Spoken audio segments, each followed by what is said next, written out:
నర్మెట్ట సిద్దిపేట జిల్లాలో oil form ఫ్యాక్టరీని ప్రారంభోత్సవం చేసుకునే సందర్భంలో మరి రిఫైనరీని కూడా ఫౌండేషన్ వేసుకునేటువంటి కార్యక్రమంలో భాగంగా ముఖ్యమంత్రి గారు ఇక్కడికి వచ్చినారు.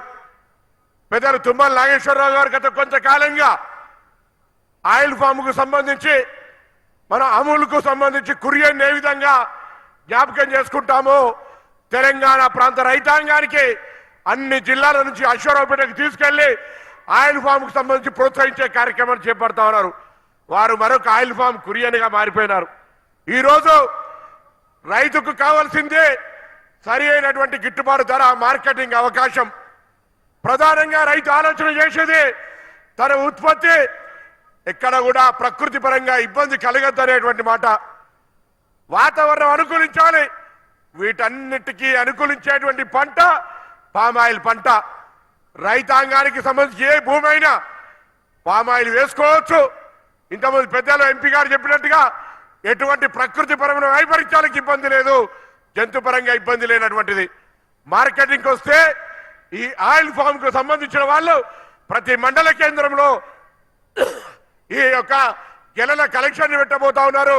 నేను ఈ వేదిక మీద రైతాంగాన్ని కోరుతా ఉన్నా, 10 ఎకరాలుంటే 8 ఎకరాలు రేపటి నుంచి ఆయిల్ ఫామ్ వేసేదానికి వరి నుంచి కన్వర్ట్ కమ్మని కోరుతా ఉన్నా.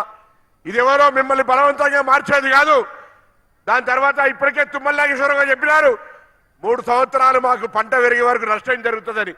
అంతర పంటలు వేసుకోవచ్చు, కాదంటే పక్కనే అంతర పంటలు ఏమేమి వేసుకోవచ్చు ఇక్కడ చూపెడతా ఉన్నారు. కాబట్టి ప్రాంత రైతాంగం అంతా కూతవేటు దూరంలో ఓపెన్ అయిన ఈ ఫ్యాక్టరీని వినియోగించుకొని ఆదిలాబాద్ నుంచి పండింది కూడా ఇక్కడికి రావాలి.